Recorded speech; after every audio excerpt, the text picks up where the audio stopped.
గురువాయుపురాధీశం విష్ణుం నారాయణం హరిం వాసుదేవం జగన్నాథం కృష్ణం వందే జగద్గురుం. నారాయణీయంలోని 23వ దశకంలో ఉన్నాం. చిత్రకేతు ఉపాఖ్యానం ఇది. ప్రాచేతసస్తు భగవన్న పరోహి దక్షత్వత్సేవనం వ్యధిత సర్గ వివృద్ధి కామః ఆవిర్భవో విహతదాలసదష్టబాహుః తస్మై పరం తదిసతాం చ వధూమసిగ్ని.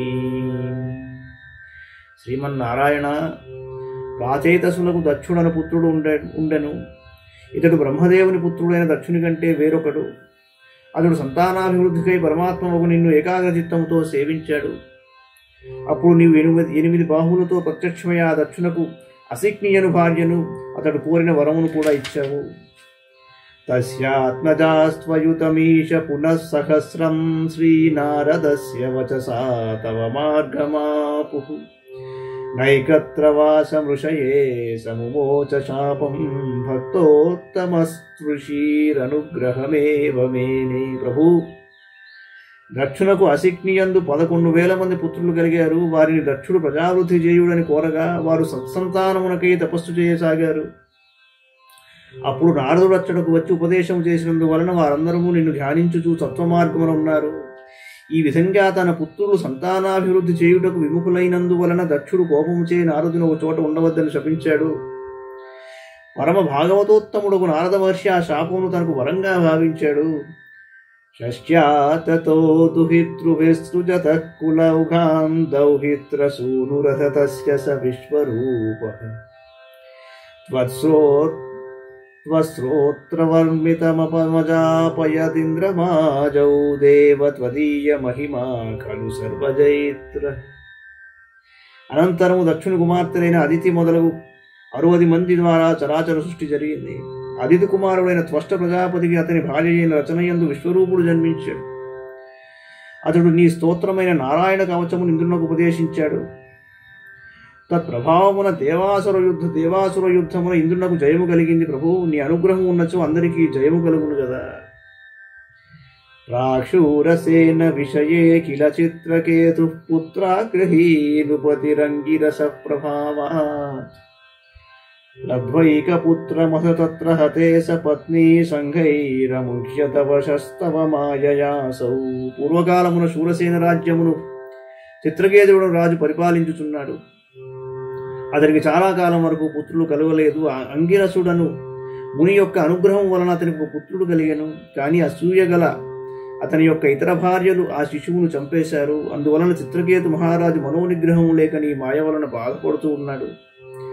తన్నారదస్తు సమమంగిరసా దయాళు సంప్రాప్య తావదుపదర్శ్య సుతస్య జీవం కస్యాస్మి పుత్ర ఇతి తస్య గిరా విమోహం త్యక్త్వా త్వదర్చన విధౌ నృపతిం న్యయుంక్త. ఆ సమయమున పరమ కారుణికుడైన నారద మహర్షి అంగిరస మహర్షితో కలిసి చిత్రకేతు మహారాజు దగ్గరకు వచ్చాడు. అతడు రాజు యొక్క పరిస్థితిని చూచి చింతించి చనిపోయిన పుత్రుని యొక్క ఆత్మనక్కడకు ప్రప్పించాడు.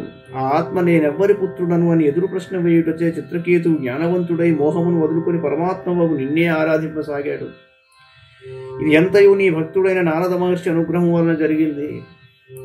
స్తోత్రం చ మంత్రమపి నారదోథ లబ్ధ్వా తోషాయ శేషవపుషో నను తే తపస్యన్ విద్యాధరాధిపతితాం సహి సప్తరాత్రే లబ్ధ్వాప్యకుంఠమతిరన్వభజద్భవంతం.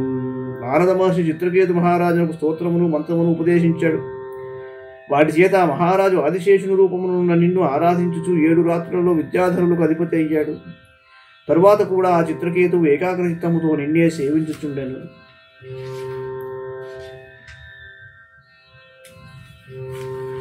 తస్మై మృణాళధవళేన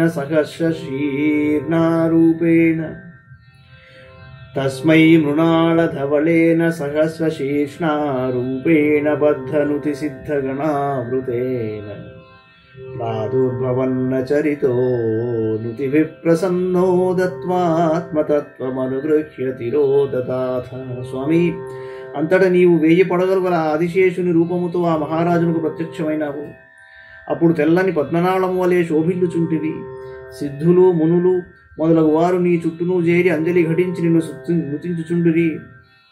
అంతటా నీవు చిత్రకేతువు యొక్క స్తుతులకు ప్రసన్నుడవై ఆయనకు ఆత్మతత్వమును ప్రసాదించి అంతర్ధానమైనావు. త్వద్భక్తమౌళిరథసోపి చ లక్షం వర్షాణి హర్షులమనా భువనేషు కామం సంగాపయన్ గుణగణం తవ సుందరీభిః సంగాతిరేకరహితో లలితం చచార. ప్రభు, నీ భక్త శిఖామణి అయిన చిత్రకేతువు మిక్కిన ఆనందముతోని దివ్య గుణగణములను గాథలను కీర్తించు గంధర్వ స్త్రీలతో కలిసి ఉన్నప్పటికీ సంగరహితుడై అనేక లక్షల కోట్ల సంవత్సరములు భూమండలమును సంచరించాడు. అత్యంత సంగ విలయాయ భవత్ప్రణున్నో నూనం సరౌప్యగిరిమాప్య మహత్సమాజే నిశంకమంకృత వల్లభమంగచారిం తం శంకరం పరిహసన్నుమయాభిషేకే. నీ పరమభక్తుడైన చిత్రకేతువు సర్వసంగవర్జితుడుగా తలచి నీ ప్రేరణచే కైలాసగిరికి వెళ్ళాడు. అప్పుడు దేవతలు మహర్షులు మొదలైన వారెందరో సేవించుచుండగా పార్వతీదేవి ఒడిలోనున్న శంకరుని చూచి చిత్రకేతువు పరిహసింపగా అందులో పార్వతీదేవి కోపించి అతనిని శపించింది.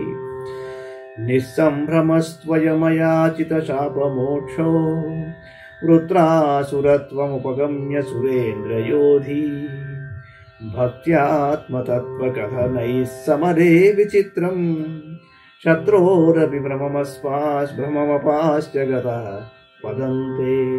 నీ యందు పరిపూర్ణ భక్తి గల చిత్రకేతువు పార్వతీదేవి శాపమునకు భయపడలేదు. అలాగే ఆ దేవితో శాపమోక్షం తెలుపమని కూడా ప్రాధేయపడలేదు. అందువలన అతడు వృత్రాసురుడుగా జన్మించి ఇంద్రునితో యుద్ధము చేయుచు అతనికి ఆత్మతత్వమును తెలిపెను. ఈ విధంగా అతడు శత్రువు యొక్క మోహమును కూడా దూరము చేసి చివరకు నీ ఉన్న వైకుంఠమును చేరుకున్నాడు. ఇది మిగుల విచిత్రము. త్వచ్చేపన్నేన తితిరింద్రవధోజ్యతాపితాన్ ప్రచ్యుతేంద్ర సుహృదో మరుతోభిలేభే దుష్టాశయేపి శుభదైవ భవన్నిషేవా తత్తాదృశస్త్వమవమాం పవనాలయేష. పరమాత్మ, గురువాయూరప్ప, ఇంద్రుని చంపవలెనన్న కోరికతో దితి నిన్ను ఆరాధించను. ఆమెకు కలిగిన మరుత్తులు ఇంద్రునకు మిత్రులైనారు. చెడు భావనతోనైనను నిన్ను సేవించినను శుభములే కలుగును గదా. ఆ విధంగా శుభములను కలిగించు స్వామి, నన్ను రక్షింపుము. మంగళం భగవాన్ విష్ణు, మంగళం గరుడధ్వజ, మంగళం పుండరీకాక్షో, మంగళాయతనో హరి. సర్వం శ్రీకృష్ణార్పణమస్తు.